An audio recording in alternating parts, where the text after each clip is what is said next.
Buena. Oh, and as usual, the elephants are in full force at the well there.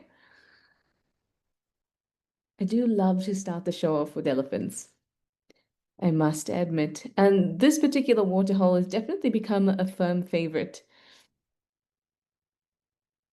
I love to watch the way that elephants are interacting with one another, who comes down to the waterhole, how they share with the zebra, and also the way that the landscape transforms. And just over the last couple months that we've had this camera to follow the zebra migration, we can see that there's a lot more greenery, a lot more grass popping up in areas that kind of looked bare before. So lots to chat about at this particular time of the year, and I love it.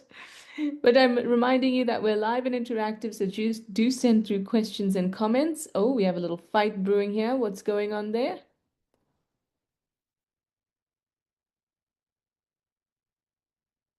Oh, I don't know if it's just me, but I can't hear what's happening on this camera. Today in the background, we have Claire and Max. So maybe they'll be able to help us out because this is really something to listen to. Now, what I found really interesting is that before the actual uh, before actual combat, they touched each other's trunks quite a bit, almost like they were bumping each other. Oh, there we go. Thank you very much. They were bumping each other, kind of sizing each other up, and then they came in with the tusks.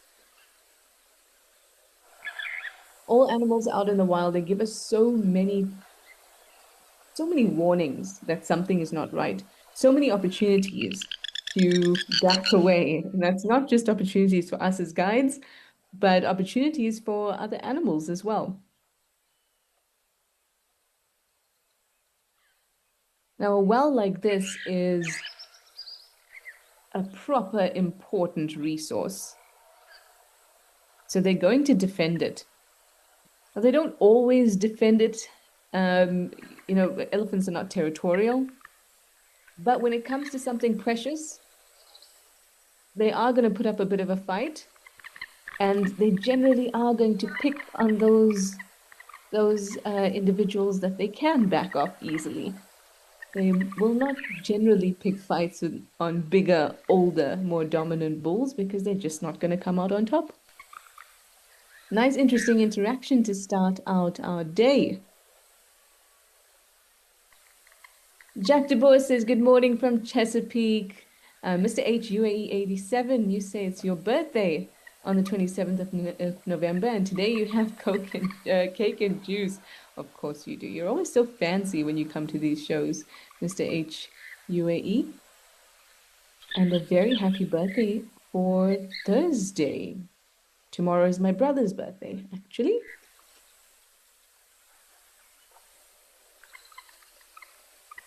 Oh, I have a whole lot of hellos. Bridget, Kauru, Asanegro, Jack, Cindy, Mindy, Jan, and everyone else on board today. And that's Zygote just summarizing for us. Jan Powers says, hi, Trish, and hope you had a good time in the bush. Thank you, Jan. I did have a good time in the bush. I was really struck by, obviously doing the Africam shows with you guys twice a week is so helpful to just stay in touch with the bush. And guiding and knowledge of the natural world in the bush setting that is practical knowledge, if you don't use it, it's harder to access. Or at least that's what I thought. But I guess it's much like the things you learn at school, and especially things that you're really interested in. After a day or two, it just snaps right back. And that's what I experienced. It really gave me such a nice, hopeful feeling because I have really been lacking bush time. So even though I was only there for a few days, by day two, I felt back to normal. It's really encouraged me to keep on going as often as I can to sharpen these skills. Thanks for asking, Jan. Casper the Ghost, you say happy Tuesday, Trish, and everyone. You're enjoying coffee today from a cloudy and rainy Milwaukee. You're ready to bumble. Oh, let's see what the cams have to offer today, everyone. I have leveled up today. I have a coffee. Can you believe it? I feel very special. MG Leopard Spots, you say ice water and coffee for now. Hope we all had a wonderful weekend. Thank you. We all did. Or at least I hope that you all did. If you didn't, well, today's going to change that. Going to make you forget about a bad weekend because you get to spend time in the African bush. DANC is not quite awake just yet, but you've got a cup of coffee. I'm sure that'll make a difference. We are very happy that you're here. April Owl says good morning, everyone from a cloudy Connecticut with your cherry iced tea, of course. Bridget McKinney says hi. And Jack DeBoer, you say African elephants have been hunted for their ivory tusks. Absolutely. In fact, hunting for ivory was such a huge deal. In fact, okay, there's a lot to talk about here because when I was in the bush, I came across a newspaper and I read an article as well, but we'll get to that in a moment. So the low-veld, those private reserves on the west of the Kruger National Park, the Kruger National Park and Zimbabwe and Mozambique, animals can kind of move freely. There's no fences between reserves. It's called a transfrontier park because it goes through different countries. So anyway, when there was war in Mozambique, elephants were decimated for their tusks. And what ended up happening, because remember that these genes for nice big tuskers, that's genetic to develop those types of tusks. And so those elephants that had the great big tusks and therefore those genes for them were systematically killed because people wanted their ivory. And that means they sort of removed those animals from the gene pool. And we ended up with a lot of tuskless elephants. And even now, if you go to the Kruger or any of the reserves in those areas, you might find that there are quite a few tuskless individuals. And that may be a result of that singular event, which is really sad. But Jack DeBoer, coming back to what I read with the G20 and things happening in South Africa at the moment, I guess ended now, but over the weekend, there was a discussion on South Africa and many Southern African countries that have stockpiles of ivory that they have actually been trying to legalize the trade-off. The last time that this had happened and Southern African countries tried to sell off the ivory that they have in order to feed back into conservation. This is what we are being told. The last time that had happened, and they did trade and sell off that ivory legally, there was a huge spike in poaching. So it's sort of like feeding that demand just made people go back into the illegal market and try to purchase black market ivory. So it definitely does not work. But there are many Southern African countries that still want to sell their ivory through legal trade. And this year, South Africa has backed out of that, which I'm really happy about. South Africa has decided not to go along with the rest of the Southern African countries, or some of them, and have decided to stay away from trying to sell their ivory stockpiles legally. Conservation is a very complex thing. How do we bring in more funds and how do we do it in a way that doesn't damage future or it doesn't, what is the word, affects future behaviors. So selling that stockpile initially, which seemed like a clean trade, actually just made people want it more. And poaching went up. So a really good point, Jack DeBoer, to bring up now and remind me, because it's always good to have these discussions. Smiles121, you say hi everyone watching from Scotland. Thank you for joining us. Jean Gale, you say good morning from a mountain valley near Seattle with hot coffee and sleepy dogs. And we're over now to Safari Hook.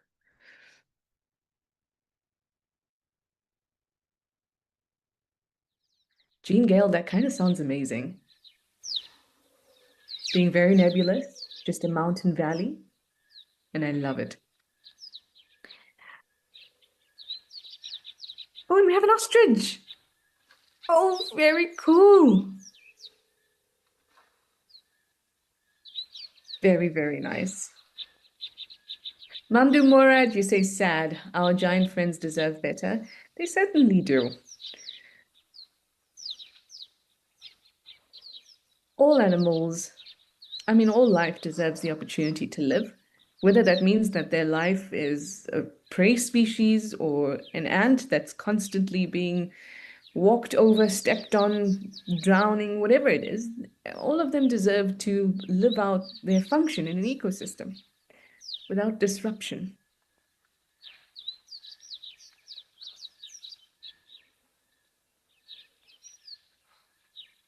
Oh, I love a good elephant photobomb.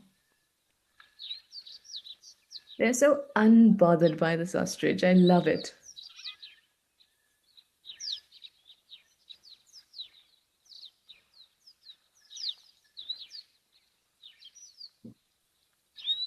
Things look quite warm here. You can see I was saying that the landscape looks quite different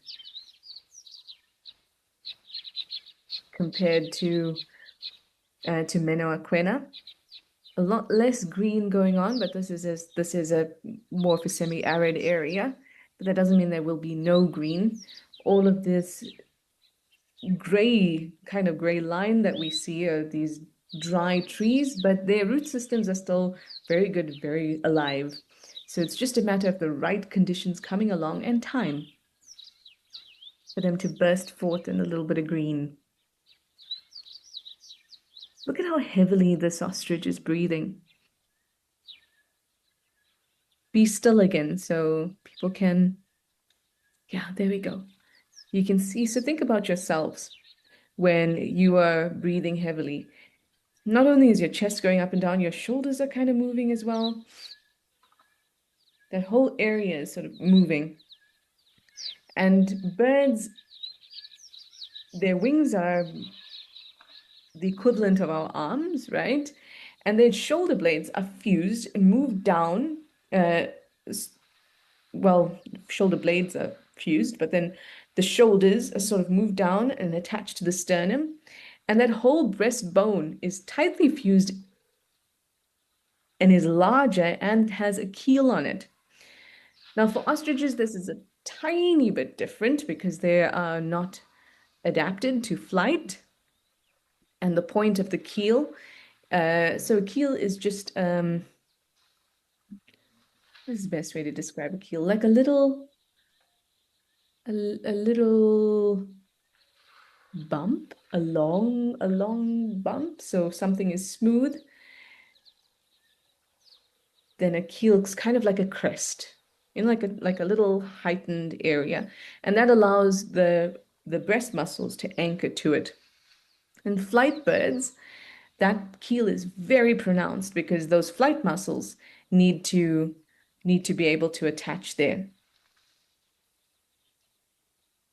But old ostrich, not so useful for it to have big fat flight muscles, but those big breast muscles are still there, just adapted to or not adapted to flying. Birds are probably one of the most interesting creatures in my opinion. And we will come back to them because there's a lot to chat about when it comes to bird anatomy, adaptations for flight, unidirectional breathing, all these wonderful things to make them super efficient animals. But we're going to head over to Jack's camp because It seems like a rainstorm might be approaching, and there's some zebras to have a look at too. Whoa, look at that! That's a proper storm.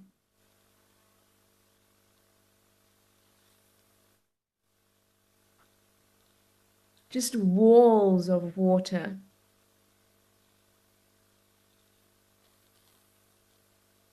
There's something very serene about this.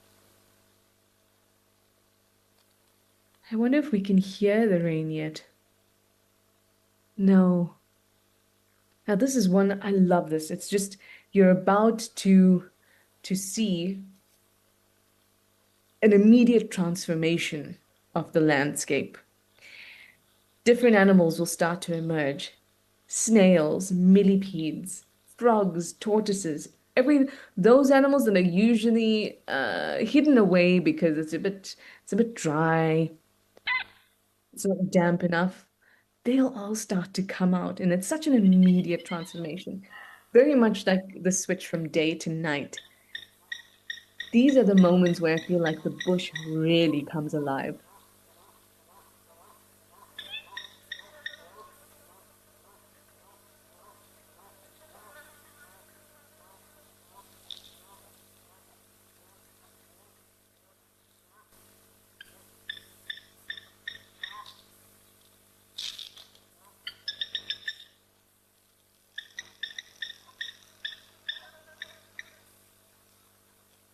Mindy coming in with the questions. How's it, Mindy? Mindy, you're wondering what modifications would be needed in order for a bird of that size, like an ostrich, to be able to fly. So an ostrich can weigh anything from about 70 to 100 kilograms, which is massive. So in order to, oh, okay, let's think about a few things. First would be, so basically an ostrich has all the things it needs besides one thing, besides two things. So it has unidirectional breathing, which means that kind of imagine a dumbbell, right? So you have these two things on either side, and then the handle in the middle. So those two things on either side are the air sacs, and the handle in the middle are the bird's lungs. So when air comes in, when it breathes in, it fills its air sacs up.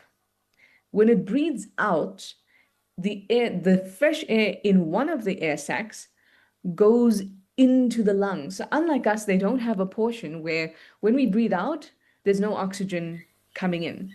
So their lungs are always receiving oxygen. They breathe in, they fill up the air sac that they've just used up. They breathe out, the air sac that's already been filled fills the lungs. So now they have one empty air sac that gets filled as they breathe in. So they're never without oxygen. And this is great because flight can be quite difficult and quite energetically expensive and takes up a lot um, of air. So your body's got to work really hard. And in fact, birds have a slightly higher body temperature to mammals because they're working so hard all the time. Well, most of the time, they're not always flying. So ostriches still have that. They still have a keel. It's just not as pronounced as you would see in proper flight birds. They still have breast muscles, flight muscles. Again, they're not being used in the same way, so they haven't gotten any practice really for thousands and thousands and thousands of years, hundreds of thousands of years. And they don't have all hollow bones. There are parts of them that are, but I mean, think about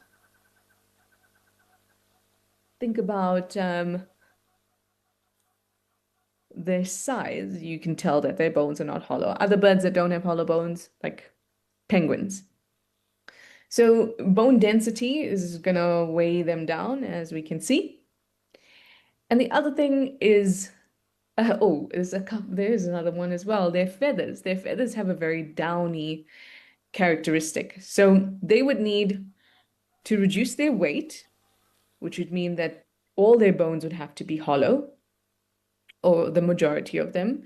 They would need to strengthen those flight muscles, which would probably mean that they would evolve to have a better or more sturdy, more pronounced keel. And they would need more traditional barbed and barbuled feathers, so those interlocking feathers that allow for flight. So they need to reduce their size. They need to get better feathers,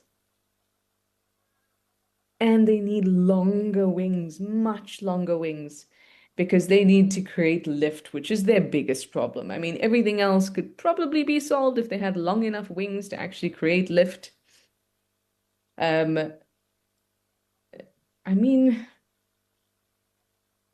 thinking about a quarry bustard, right, which is the heaviest bird that can fly. I mean, that's about 12 kgs for a male, 11 to 12 kgs. And they have a wingspan of about 2.5 meters.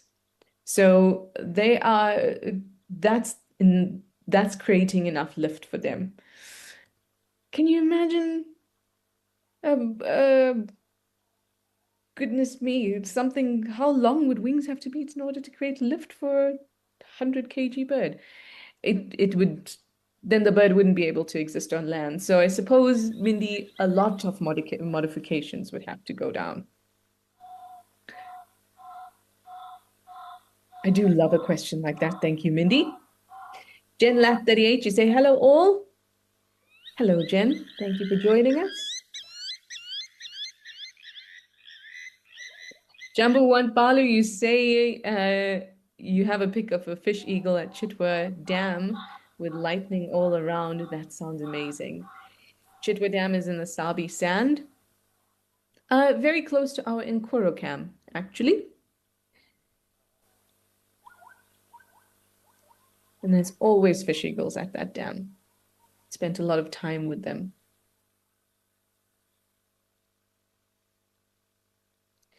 Mamdu Morad, you're asking, do all birds have this breathing technique as well, the one lung at a time? It's not one lung at a time, it's two air sacs that are feeding their lungs. But I'm just clarifying there. But yes, all birds do, not just all birds. Birds have it, crocodiles have it, some iguanas have it, some monitor lizards have it. So it's quite an old adaptation. How it came about, basically not sure, because all of those animals would have shared a common ancestor, like 350,000 years, 350, 350,000 seems too soon, but maybe. No, that's definitely not right. Humans were around, or humanoids were around at that time.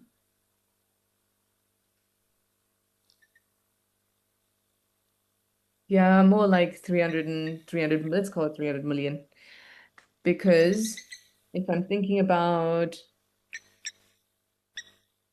let's think about Permian extinction, which is the biggest extinction event, happened about 250 million years ago. And yeah, it would have been before the Permian extinction. So that's likely when that kind of adaptation would have evolved. And it's shared by quite a few different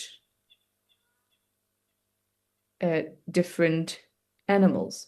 Ah, thank you for that, Claire. Claire's just letting me know that. So I have longer names today, and Claire was just letting me know that Jambu Balu is actually zygote. Zygote, you sneaky sneak. Nice. Yeah, so we see it in crocodiles as well. So efficient. So efficient. Anyway, the zebras are now making their way away from the rain. Good call, zebras.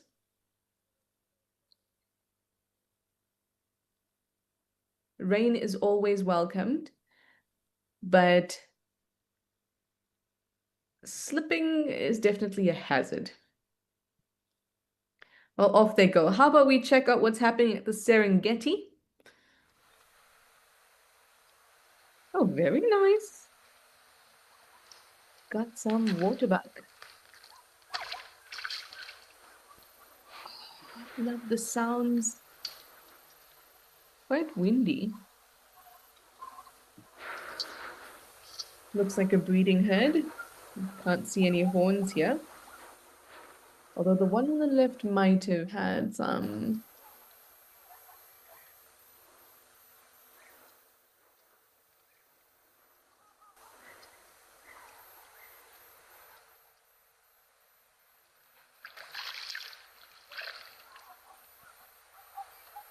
Always cautious at the water. I mean, waterbucks less so than other antelopes. Their name kind of gives it away.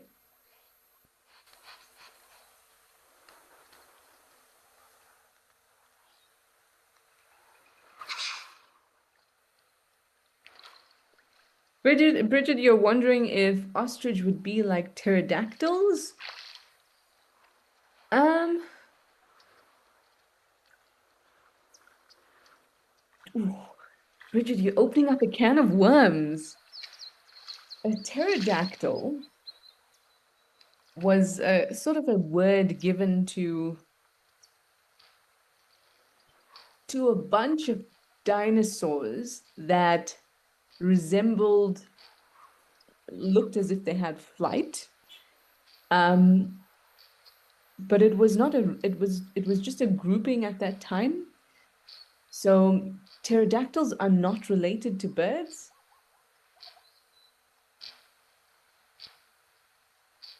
They're actual dinosaurs. How is a good way to explain this? Okay, so if we split this up, so very, very early, like before the Triassic, so before that typical dinosaur time, there were reptiles were divided into two groups, diapsids and synapsids. So synapsids gave rise to mammals, and diapsids gave rise to archosaurs. So archosaurs are the ancestors of dinosaurs and of pseudosuchians. Now, pterodactyls are dinosaurs, but they are not the dinosaurs, the small dinosaurs that gave rise to birds. Those are different.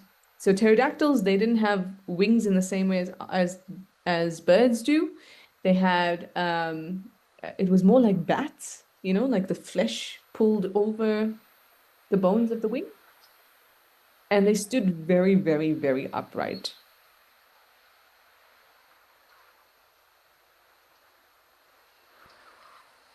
But they did fly.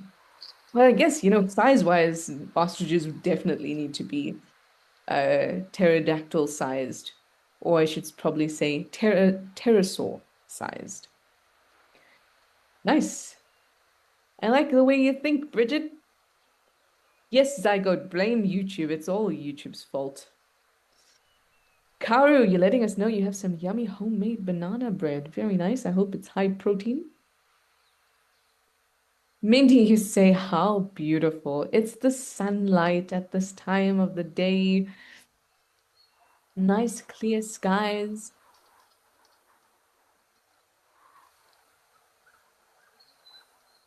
Really something.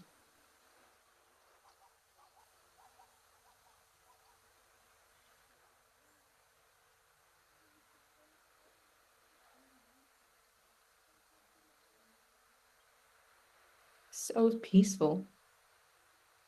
And I suppose, thankfully, for the waterbuck, it is nice and peaceful. But they're always cautious.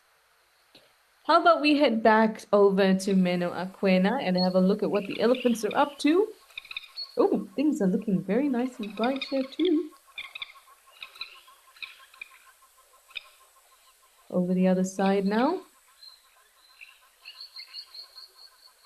There's so much water to go around at the moment,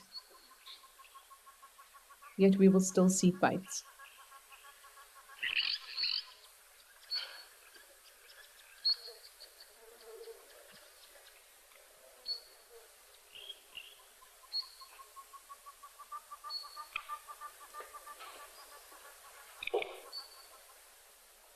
Just another thought on the unidirectional breathing, because I was actually thinking today how nice it would be if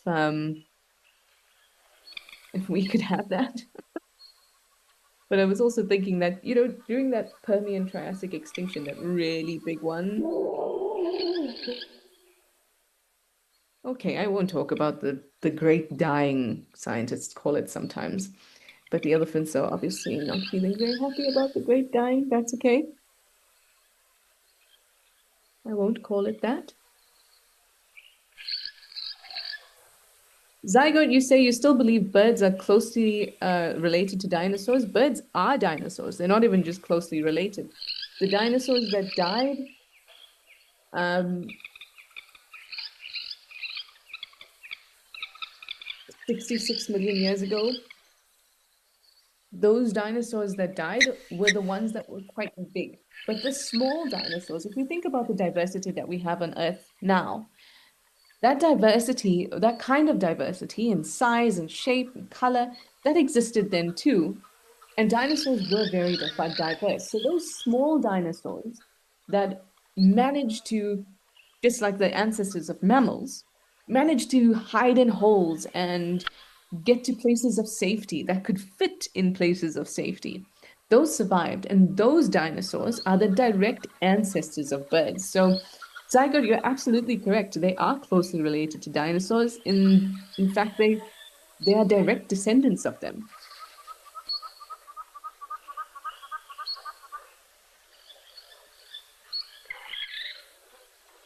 And there's so many things to consider. I was just thinking about the unidirectional breathing before Zygote commented there.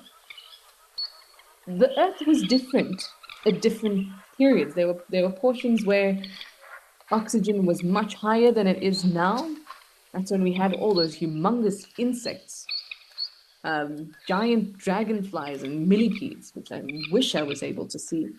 And then there were times when Earth's oxygen was at its lowest, which was kind of around that Permian Triassic extinction.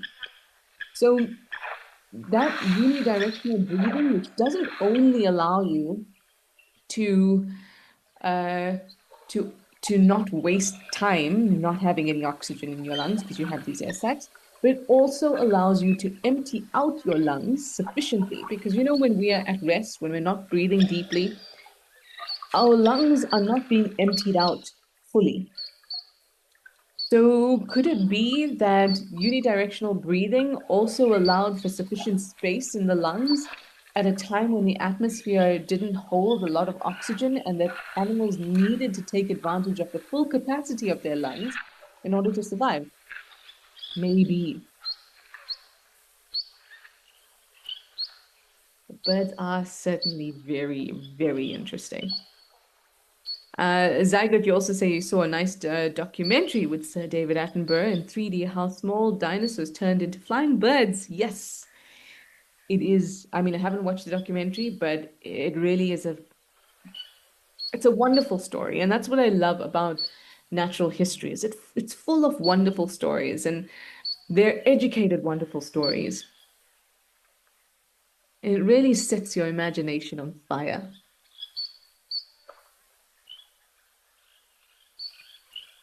All right, let's head over.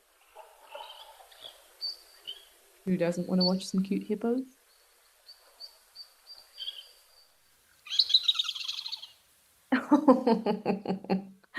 Oh, they are very cute. There's a very angry squirrel. Can you hear that? Chippy, chip, chip, chip, chip. I mean, that was very bad. That was awful. I mean, it's only 4:37 in the afternoon, right? But across the country and even other parts of Southern Africa, we are seeing quite a lot of rain, obviously, because summer tends to be our rainy season. Not in all parts, but in many parts. So we get hot, humid, and overcast weather quite often during this time. And for hippos, the most important thing is to be able to move out and graze. I mean, they always graze on land. I mean, they will eat water plants too, but when they need to eat, full up, they're gonna graze, and that means they need to come out of the water. And the reason they do it at night is because of their delicate skin. So if it's overcast and the sun is not beating down on them, they can head out and graze right away. They don't have to wait till nightfall. And as you can see, there's plenty of grass. Okay, the squirrel is very angry. I wonder if we could zoom out just a little bit, because it seems to be very close to the camera. I'd love to see where it's looking. If it's looking down, then we can have a look if we can see some snakes. If it's looking up, there might be a raptor, a predatory bird. Or it might give us an indication that there's a land predator, a leopard. Wouldn't that be something?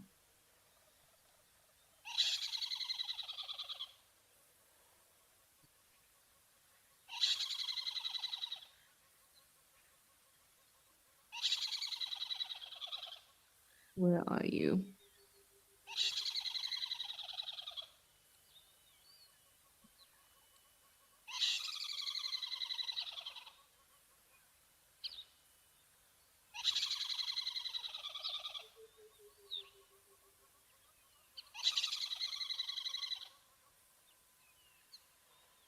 I love looking around for the squirrel with all of you. It might actually be on this tree that the camera is mounted on. Cindy, you say, oh my God, so adorable. Yes, they were very adorable. Here's the tree that the camera is mounted on. This looks like a good place for a squirrel. Oh, really losing it.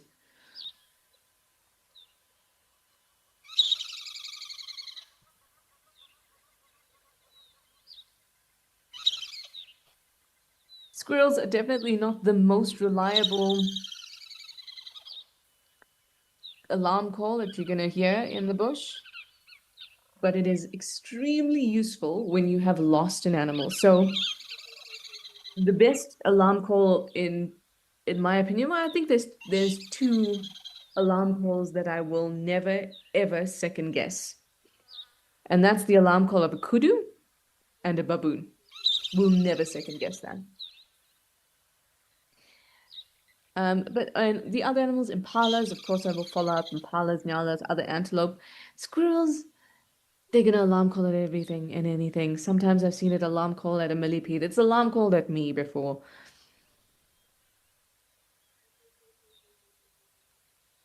And now that we're looking, it will stop, of course. But if you have lost an animal, so you've been following a leopard and then you've lost it through the bush, that's when you start listening out to these, maybe the animals that you don't pay as much attention to. So if you've lost a leopard through the thicket, I'm going to be paying attention to squirrels, to guinea fowl, to francolin. I'm going to see if the francolins are on the ground or have they suddenly jumped up into the trees to avoid something.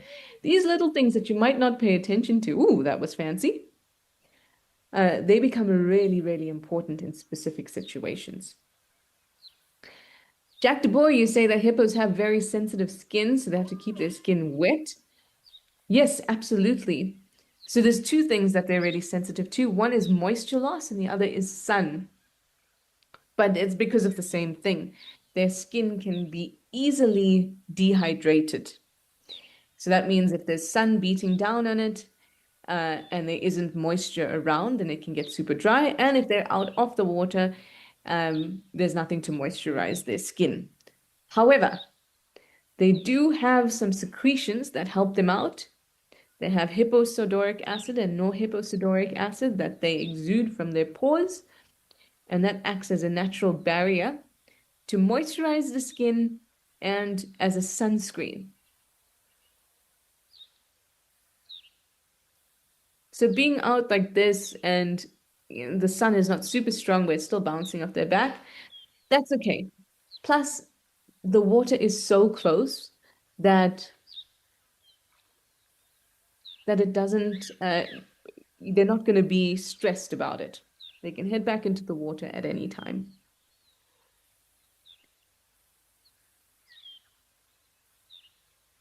Zycoach, you say the mic is trying to communicate with me. Or the squirrel is on the mic. Well, we'll see. Maybe it was just fooling me as it has many a squirrel has done before. Let's see how these hippo react to the blacksmith lapwing that really does not care.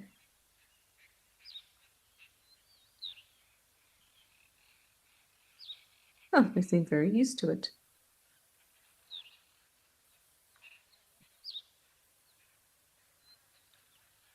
Bridget, you're asking what about vervets? I definitely will respond to an alarm call of vervet monkeys, but I would be paying attention to other things too. So vervet monkeys, sometimes they will also alarm at like when they're shouting at each other. So for our ear, we can't, I mean, you could tell the difference between a serious alarm call and not serious alarm call. If it's just one alarm call, I don't take it too seriously. I mean, we'll always follow up because we want to find the animals, right? But if it's a whole lot of alarm calls, definitely following up, or I definitely know something is there. It's just a matter of finding it.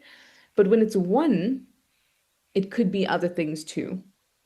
It could be people, it could be um, a fight, although that does sound a little bit different. But they are reliable. They are reliable, as are Nyala, Bushbuck. It's Impala that can sometimes alarm call for things that are, I will again respond to them, but Impala as well. If there's just one that's alarm calling, probably not anything. But if there's a lot of them alarm calling, then something's going down. Anyway, it looks like these guys are heading. Oh, yeah, there goes Moto. Moto is a huge. Look at you. Yep, chase everyone back into the water. He's massive. Oh my gosh.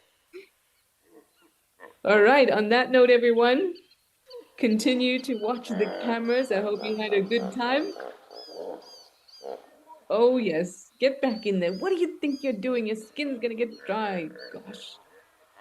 All right, everybody. Thank you for your questions and your comments. It's always a pleasure to spend this time with all of you. Continue watching the cams and oh, have a wonderful Thanksgiving if you're celebrating, because we won't see you on Thursday, but we'll definitely see you next week. Bye for now, everyone.